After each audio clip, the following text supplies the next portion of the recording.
பாஜகவுடன் கூட்டணி இல்லை என்று விஜய் எங்கெங்க சொன்னாரு? விஜய் சொன்னாரா அப்படி?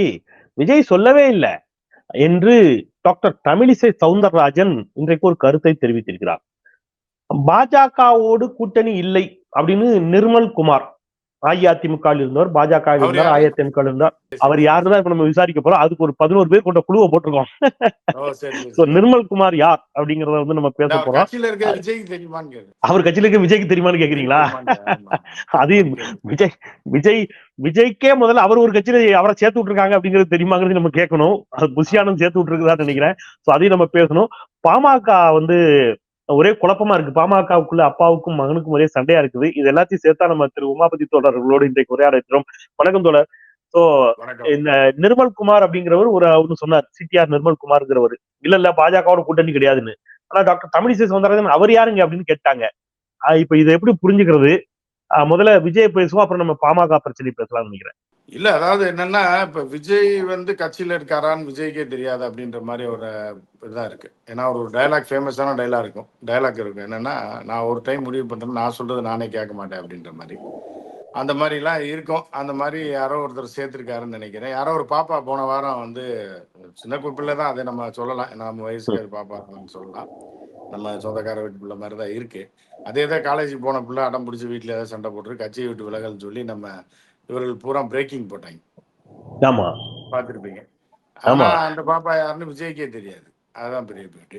ஸோ அப்படி இருக்கும்போது விஜய் வந்து எப்படின்னு பார்த்தீங்கன்னா, அவர் அறிக்கை தான் வருமே தவிர விஜய் நேரடியாக எதையுமே சொல்லியிருக்க மாட்டாரு. எதற்காக அறிக்கைன்னா, நான் சொல்லலைன்னு நாளைக்கு சொல்லிக்கலாம். நான் சொன்னது இல்லையே, யாரோ கொடுத்துருக்காங்க, அதுக்கு நான் என்ன பண்ணலன்றக்கா அந்த பயத்துல தான் அறிக்கையா கொடுத்துறது. அந்த அறிக்கைக்கு கூட விஜய் கையெழுத்து போடுறதில்ல, ரப்பர் ஸ்டாம்ப் அடிச்சு தான் கொடுக்குறாங்க, மெயில்ல தான் வருது, அது டிஜிட்டல் சிக்னேச்சர்ன்ற மாதிரி சொல்றாங்க. ஸோ அந்த மாதிரி விஜய் எதுலையுமே கமிட் ஆகிட மாட்டாப்புல. நாளைக்கு கோர்ட்டு கேஸ்ன்னு வந்தா கூட நீங்க தானே கட்சியை விட்டு நிற்கிறீங்கன்னு நான் சொல்லவே இல்லைன்றலாம். இல்லைன்னா நீங்க தானே கட்சியில் சேர்த்தீங்கன்னு நான் தான் சேர்த்தேன், லெட்டர் பேட்ல போட்டு கொடுத்துருக்கேன்னு சொல்லலாம். இப்படி ஒரு அரசியல் கட்சியாக தான் அது நடந்துகிட்டு இருக்கு. ஸோ அப்படி இருக்கும்போது என்ன அப்படின்னு பார்த்தீங்கன்னா, இந்த தம்பியோட நிர்மல் குமார யாரோ ஒருத்தர், அவர் ஏடிஎம்கேலேருந்து போனவர், அவர் ஏடிஎம்கே நினைச்சிட்டார் போல, நம்ம கட்சி தலைவர் யாரு, மாவட்ட செயலாளர் யாரோ நமக்கு தெரியும் அப்படின்ற மாதிரி. இவர் யாருன்னு விஜய்க்கு தெரியாது. முதல்ல புஷி ஆனந்த் இவரை சேர்த்ததை சொன்னாரா இல்லையான்னு தெரியல. ஸோ அப்படி இருக்கும்போது தமிழிசை என்ன நினைக்கிறாப்புலன்னா, அவர்லாம் யார், அவர் சொல்லி என்ன பண்ண போகுது, எங்களுக்கு தெரியும் விஜய் எங்களோட அடிமைன்னு, நாங்க தான் காசு கொடுத்துருக்கோம் அப்படின்னு. ஆனா வந்து இந்த மாதிரி அவர் யாரோ ஒருத்தர் சொல்லிட்டு போறாரு அப்படின்ற மாதிரியா ஒரு சூழல் இருக்கு. சரிங்களா? ஸோ அந்த மாதிரி தான். இப்போ ஒரு உதாரணத்துக்கு நான் சொல்றேன், என்னன்னா, அம்பானி இருக்காப்புல இல்ல, அவரோட பொண்ணு வந்து சென்னையில தான் படிச்சு, ஆனா யாருக்குமே தெரியாது. ஏன்னா அந்த பேர்ல சேர்க்க மாட்டாங்க. ரெஜிஸ்டர்ல வந்து அம்பானியோட பொண்ணு வந்து இப்ப இருக்கு அப்படின்னு வச்சுக்கலாம், அவங்க பேர்ல ரெஜிஸ்டர்ல இருக்காது. சாதாரண ரெஜிஸ்டர்ல வந்து வேற பேர்ல தான். ஏன்னா அவர்களுடைய பாதுகாப்பு கருதி என்ன பண்ணுவாங்கன்னா, அவர்கள் சென்னையில வந்து ஒரு வீடு எடுத்து அது அம்பானி பொண்ணுன்னே தெரியாது, ஏன்னா வேற பேர்ல ஒரு ஐஸ்வர்யான்ற பேர்ல மும்பை, அவங்க அப்பா வந்து கடலை வியாபாரம் பண்றாரு ஹோல்சேல் அப்படின்ற மாதிரி சேர்த்து விட்டுருவாங்க. அது ஜாலியா இருந்து படிச்சு முடிச்சுட்டு போயிடும். அது அப்புறம் தான் அது தெரியும் அம்பானி பொண்ணு. ஏன்னா அது வந்து ஒரு பாதுகாப்பு கருதி இந்த மாதிரி தான் செய்வாங்க. அதே மாதிரி நீங்க லண்டன்ல கடந்த காலத்துல பல பிரதமர்கள், அமைச்சர்களோட மகன்கள் மகள்லாம் படிப்பாங்க, அந்த பேர்ல படிக்க மாட்டாங்க. ஆனா சர்டிபிகேட் கொடுக்கறது இந்த பேர்ல தான் கொடுப்பாங்க, ஒரிஜினல் பேர்ல தான் கொடுப்பாங்க. அந்த மாதிரி தான் இப்போ வந்து நீங்க வந்து இத நீங்க பார்க்கணும். விஜயே வந்து பாஜகவால் வேறு பேர்ல வந்து படிக்க செலவு பண்ணப்பட்டிருக்கிற ஒரு சங்கியா தான் அவங்க பாக்குறாங்க. அது அது ஒருவேளை உள்குத்து என்னன்றது தமிழிசைக்கு தெரிஞ்சிருக்கலாம். நம்ம தான் வேற பேர்ல இறக்கி விட்டுருக்கோம் அப்படின்னு, தாவேக்கான்ற பேர்ல. அது ஒரு நம்மளோட கட்சியோட ஒரு பிரிவு தான்ற அவருக்கு தெரியும். யாரோ ஒரு பையன் நிர்மல் குமார்லாம் வந்து திடீர்னு அறிக்கை கொடுத்தா அவங்க ஏத்துக்க மாட்டாங்க. ஏன்னா அவங்களுக்கு தெரியும் யாருன்னு, விஜய் யாரு இறக்கி விட்டாருன்னு. அதனால அப்படி சொல்லியிருக்கலாம். ஆனா நீங்க சொல்லும்போது சொல்றதுனால எனக்கு ஞாபகம் தோழர், இதற்கு முன்பாக ஒரு கருத்து சொல்லப்பட்டுச்சு. தாவேக்காவிலிருந்து ஒரு அறிக்கை கொடுக்கப்பட்டது. அஇஅதிமுகவுடன் தாவேக்கா கூட்டணி என்பது போன்ற செய்திகள் ரெக்கை கட்டிய போது, என் நினைவு சரியாதான் ஒரு 3 மாசத்துக்கு முன்னாடி நினைக்கிறேன், அதிமுகவோடு கூட்டணி என்பது போன்ற செய்திகள் பரவுகின்றன, அதை யாரும் நம்ப வேண்டாம்னு மட்டும் சொன்னாங்க. அதாவது அதிமுகவோடு ஒருபோதும் கூட்டணி இல்லை அப்படின்னு சொல்லல, அதிமுகவுடன் கூட்டணி என்பதாக வரும் தகவல்கள் தவறானவை அப்படின்னு ஒரு அறிக்கை, அதுவும் விஜய் கொடுக்கல, தாவேக்காவிலிருந்து ஒரு அறிக்கை வந்துச்சு. ஆனா சமீபத்துல அதுவும் ஐ திங்க் புஷி ஆனந்த் நினைக்கிறேன். ஆனா இப்ப நிர்மல் குமார் சொன்னது கூட திமுகவோடும் பாஜகவோடும் கூட்டணி இல்லைன்னு சொன்னாரு தவிர அதிமுக அந்த லிஸ்ட்ல சேர்க்கல. ஆனா அதிமுகவோட கூட்டணி இல்லை அப்படிங்கிறது ஏற்கனவே ஒரு அறிக்கை வந்துச்சு. ஒரு 3 மாசத்துக்கு முன்னாடி அதிமுகவோட கூட்டணி இல்லை என்று சொன்ன அறிக்கையிலிருந்து இப்ப அவங்களுடைய நிலைப்பாடு மாறி இருக்கிறதா அப்படிங்கிற கேள்வி வந்துச்சுன்னா பாஜகவோட கூட்டணி இல்லை என்ற நிலைப்பாடு மாறக்கூடுமோ அப்படிங்கிற டவுட் அதுல இருந்து எழுதோ. இல்ல மாறலாம். ஆனா தெரியாதனமா என்ன பண்ணாங்க, தெரிஞ்சோ தெரியாம கொள்கை தலைவர்கள்ன்ற பேர்ல ஒரு 7-8 பேரை வச்சுட்டாங்க. சோ அப்ப வந்து கட்சி வந்து ஆரம்பத்திலே காணாம போயிடும். பிஜேபியோட சேர்ந்துச்சுன்னா ஆரம்பத்திலே அது போங்காயிரும். சோ அதனால இப்போதைக்கு அவர்களோட முதல்ல வந்து பாஜக வந்து இவர்களை இறக்கி விட்டுருக்கிறது காரணமே என்னன்னா திமுகவை அழிப்பதற்கு தான். திமுகவுக்கு எதிரான ஒரு கட்சி. நீங்க வந்து பிஜேபியோட கூட விஜய் சேர்ந்துருவாரு, திமுகவோட சேர மாட்டாரு. எனவே அதுதான் வந்து அவர்களுடைய அஜெண்டாவே. அதனால அதிமுகவோட சேருவாங்க, பாமகவோட சேருவாங்க, என்ன யார் கூட வேணாலும் சேருவாங்களே தவிர திமுகவை அழிப்பது தான் அவரோட. திமுக மட்டும் அவர்களுக்கு எதிரான நிலைப்பாடு எடுப்பாங்க. எப்பவுமே நீங்க விஜய் பாத்தீங்கன்னா அன்னைக்கு கூட இந்த வழக்கு பொள்ளாச்சி வழக்குல கூட அதிமுகன்ற வார்த்தையை பயன்படுத்திக்க மாட்டார். பாத்தீங்கன்னா தெரியும். திமுகன்ற வார்த்தையெல்லாம் சம்பந்தம் இல்லாம வரும். அதிமுகன்ற வார்த்தையோ பாஜகன்ற வார்த்தையோ வரவே விடாது. ஆமா, நீங்க வகுப்பு சட்ட மசோதாவுக்கு கூட தமிழ்நாடு சட்டமன்றத்தில் தீர்மானம் கொண்டு வந்தார் முதலமைச்சர், வழக்காடினார், வில்சன் போய் பேசினா எல்லாம் இருந்துச்சு. இப்போ ஒரு 4 நாளைக்கு முன்னாடி ஒரு அறிக்கை கொடுத்திருக்காங்க. அதுல எங்கேயும் ஒன்றிய பாஜக அரசு கேள்வியே கேட்கல. தமிழ்நாடு அரசு தீர்மானம் நிறைவேற்றியது, அந்த தீர்மானம் என்ன ஆனதுன்னு கேட்கிறாரு. அதான் முதலாளி எப்படி கேள்வி கேட்பாங்க? நீங்க ஒரு கடையில வேலை பார்த்து அந்த முதலாளி எடுத்து கேள்வி கேட்பாங்களா? அவர் தான் 3 வேளை சோறு போடுறாருங்கும் போது அவர் எப்படி இது பண்ண முடியும்? ஸோ அந்த மாதிரி அவர் வந்து ஒரு ஃப்ளோர் மேனேஜர் மாதிரி தான். அந்த கடைக்கு வந்து ஃப்ளோர் மேனேஜர், பிஜேபின்ற கடைக்கு தமிழ்நாடு ஃப்ளோர் மேனேஜர். 7 மாடி கட்டடங்கள்ல ஒரு மாடி குழந்தைகளுக்கான துணிமணிகள் இருக்கிற பிரிவுக்கு மேலாளர் தான் அவர் விஜய். ஸோ அதனால அவர் எப்படி ஓனர் எடுத்து இது பண்ணுவாரு? அதனால ஓனர் எடுத்துலாம் பேச மாட்டாரு எப்பவுமே. பாகிஸ்தான் கூட பேசுவாரு, ஏன்னா அவனு கேட்கறதுக்கு ஆள் இருக்காது. ஆனா அவங்க ஓனர் எடுத்து பேச மாட்டாரு. பட் இவங்க ஒரு வலிமையான கூட்டணி அமைக்கணும் அப்படிலாம் பேசுறாங்க. ஆனால் பாமகவுல நேற்று மாவட்ட செயலாளர்கள் கூட்டத்தை மருத்துவர் ஐயா ராமதாஸ் அவர்கள் அழைத்திருந்தார். அதுல பெருவாரியான மாவட்ட செயலாளர்கள் கலந்து கொள்ளவில்லை.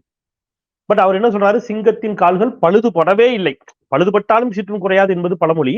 இங்கே பழுதே படவில்லை, சீற்றம் இன்னும் அதிகரிக்கும் அப்படிலாம் சொல்றாரு. எல்லாம் வருவாங்க, எங்க போயிடுவாங்க, நான் தான் எல்லான்னு அவர் சொல்றாரு. ஆனா கிட்டத்தட்ட கட்சியில இருக்கிற எல்லாரும் அவரை விட்டு விலகிற மாதிரியே இருக்குது. அன்புமணி ராமதாஸ் தனியாக கிட்டத்தட்ட ஒரு பாமக நடத்துற மாதிரி இருக்குது, ராமதாஸ் தனியா ஒரு பாமக நடத்துற மாதிரி இருக்கு. பாமக 2ஆக உடைகிறதா? இவ்வளவு பிளவு இருக்கிறது, தந்தைக்கும் மகனுக்கும் இவ்வளவு சண்டை, இது எப்படி என்னவா இருக்கு? பாமக எதை நோக்கி நகரும் உடையாது, 2 உடையாது, ஒரே பாமகவா தான். இவர் 2 பேருமே அதுல சவாரி பண்ணுவாங்க. 2 பேருமே வந்து பாத்தீங்க அப்படின்னா நீங்க அன்னைக்கு மேடையில கூட பாத்தீங்கன்னா பாக்குறவன் தான், அதாவது நானும் ஒண்ணு, கூட்டத்துக்கு வர வாயில மண்ணுன்றக்காக தான், புரியுதா உங்களுக்கு? சோ அந்த மாதிரிதான் இருக்குமே தவிர அவர்கள் என்னைக்குமே, ஏன்னா ருசி கண்ட பூனைகள் என்னைக்குமே ஒதுங்க மாட்டாங்க. அது வந்து ஒரு குடும்ப சண்டையை வந்து கட்சி சண்டையா மாறிடுச்சு. அதனால என்ன செய்யறதுன்னு தெரியாம இருக்காங்க. இது எல்லாத்துக்கும் காரணம் வந்து அவருடைய மருமகள் தான். மருமகளே அவருக்கு பிடிக்கல. அந்த மருமகள் வந்து கட்சியை அவங்களா சீட் எடுத்துக்கிட்டாங்கன்னா எப்படி? தர்மபுரியில் போட்டி டாக்டர் நீங்க இவங்கள சொல்றீங்க, திருமதி சௌமியா அன்புமணி அவர்களை குறிப்பிடுறீங்களா? ஆமா, வீட்டுக்கே அப்பா அம்மார்கள் வெளியூர் போனா ஒரு 5 பிள்ளைங்க மனைவியோட சேர்த்து ஒரு 5 பேர் இருக்காங்கன்னா 5 கேக் வாங்கிட்டு வருவார், புரியுதா? அதை விட இந்த இவங்களுக்கு ஒண்ணு கணக்கு போட்டிருப்பாங்க.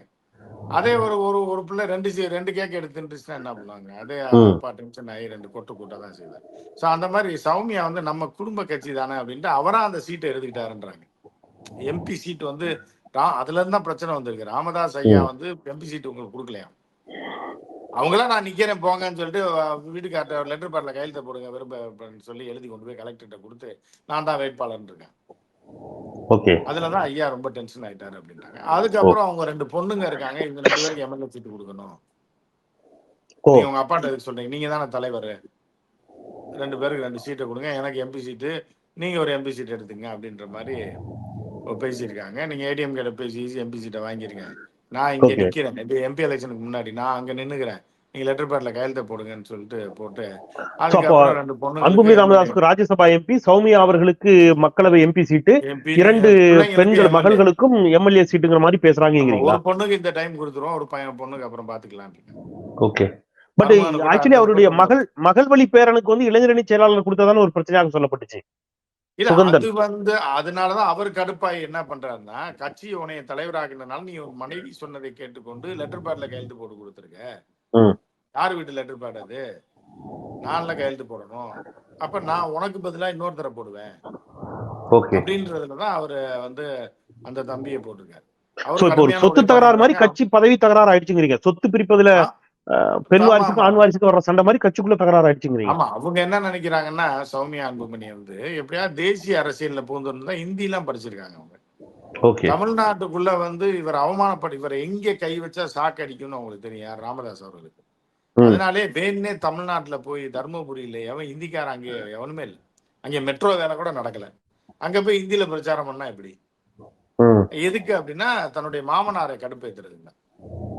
புரியுதா அவருக்கு? அவர் தமிழ் தேசியம், அது ஈழத்தமிழர் பிரச்சனைன்னு போராடினவர்கிட்ட போய் அவர் வீட்லயே ஒருத்தர் போய் ஹிந்தியில பேசினா எப்படி இருக்கும்? அவர் எவ்வளவு டென்ஷன் ஆவாரு. காண்ட் ஆகட்டும்னு பண்ணதுதான் அது. அதுல இருந்து அவர் ரொம்ப மனம் நொந்து போய் கட்சியும் கைப்பற்றி வீட்டுல லெட்டர் பேட் இருந்துச்சுனால அதையும் கையெழுத்து போட்டு மனைவிக்கே சீட்டை கொடுத்து தலைவர்ன்ற பொறுப்பை கொடுத்தா அடுத்து மகள்களுக்கு சீட்டு கொடுக்க போறதை நினைச்சாதான் அவருக்கு ரொம்ப 6 சீட்டு அன்புமணி குடும்பத்துக்கே போயிடுச்சுன்னு வச்சுங்க.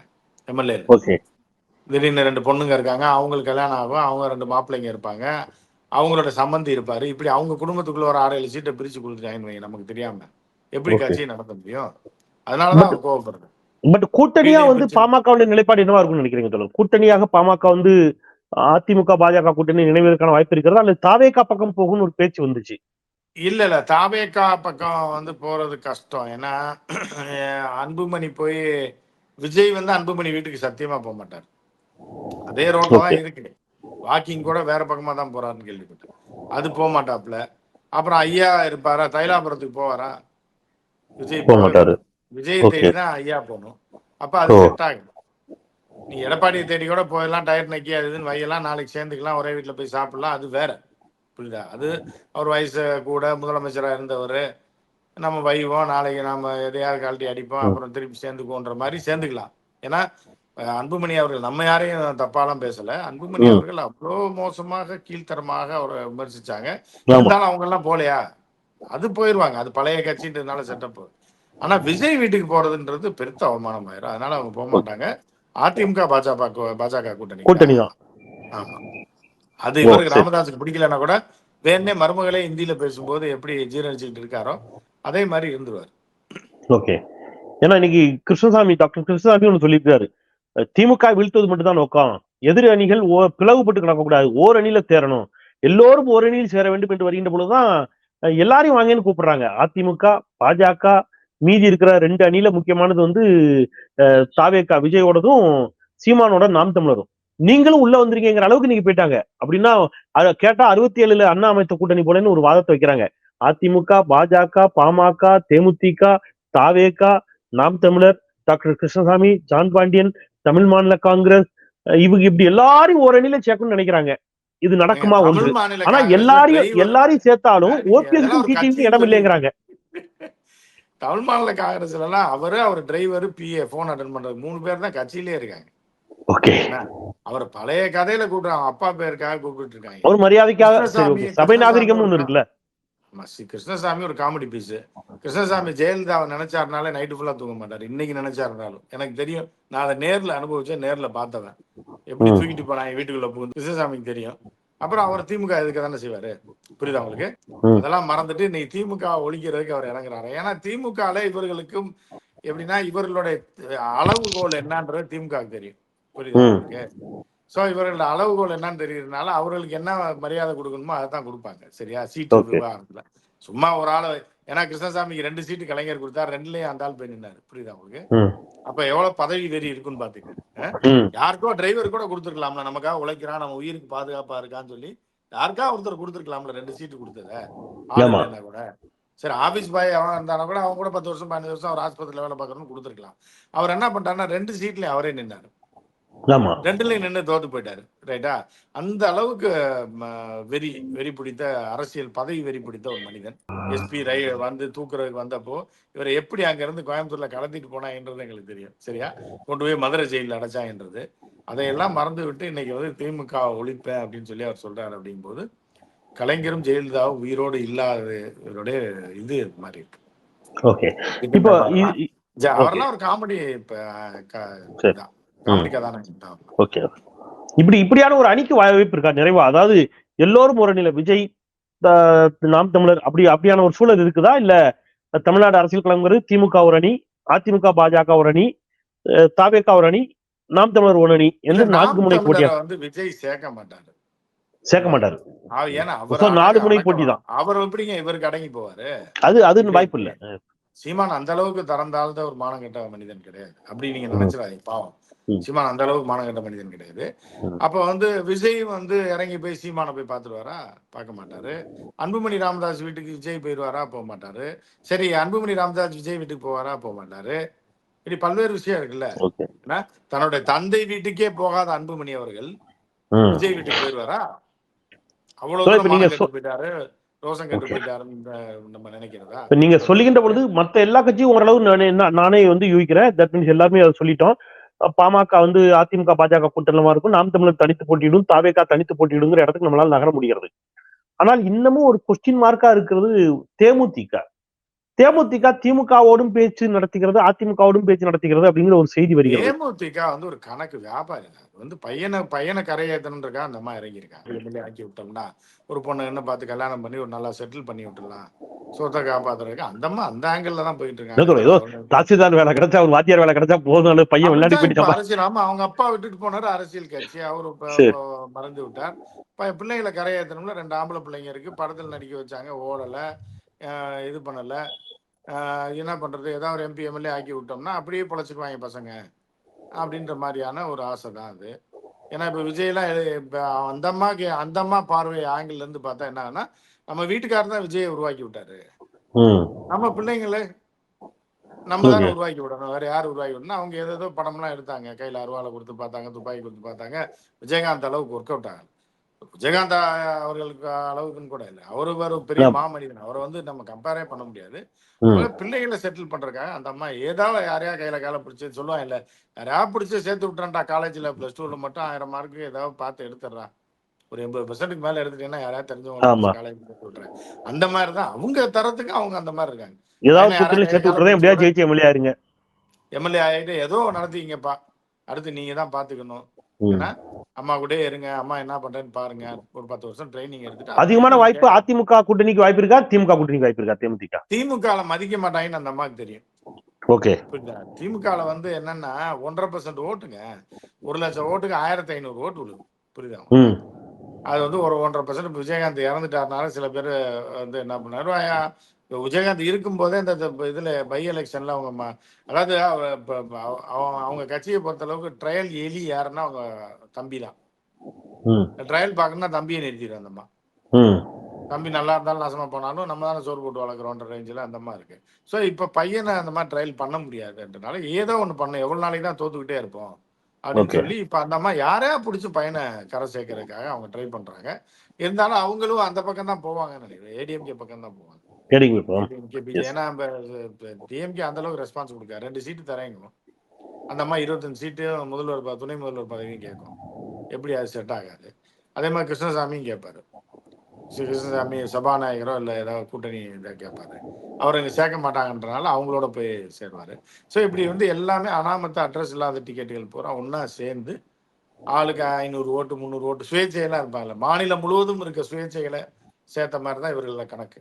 சேர்த்துட்டு திமுகவுக்கு எதிராக இது பண்ணிட்டு பிஜேபி வாழ்க்கைன்னு சொல்லி, ஏன்னா பணமும் தர்றான், சம்பளமும் தராங்க, பணமும் தராங்க, தேர்தல் செலவு காசும் தரேன்னா திமுக அந்த அளவுக்கு கொடுக்காது. கொடுத்தாலும் இவர்கள் வேல்யூ கிடையாது. அவன் தான் அந்த 500 ஓட்டு கூட அவனுக்கு தேவை, கொஞ்சம் கொஞ்சமா பொறுக்கி ஏதாவது பண்ணணுன்றதுக்காக. ஸோ அதனால அவர்களோட சேர்த்து பண்ணுவாங்க. எல்லாம் ஒன்னாதான் இருப்பாங்க, அவங்க பூரா ஒன்னா இருப்பாங்க. மொத்தமா நாசமா போறதுன்றது அதுதான். மொத்தமா சேர்த்து 2024 நன்றி தோழர். உங்களுடைய தொடர் பணிகளுக்கு மத்தியில் இந்த கூட்டணி தொடர்பான கருத்துக்களை எங்களோடு பகிர்ந்து கொண்டீர்கள். உங்கள் வருகைக்கும் கருத்து பேருக்கும் நெஞ்ச நேர்ந்த நன்றி. நிறைய சொந்தங்களே, மீண்டும் மற்றொரு நிகழ்ச்சியில் சந்திக்கலாம். தமிழ் கேள்வியை சப்ஸ்கிரைப் செய்து பாருங்கள், உங்கள் ஆதரவை தாருங்கள். குரலற்றவர்களின் குரலாய் நான் செந்தில். நன்றி.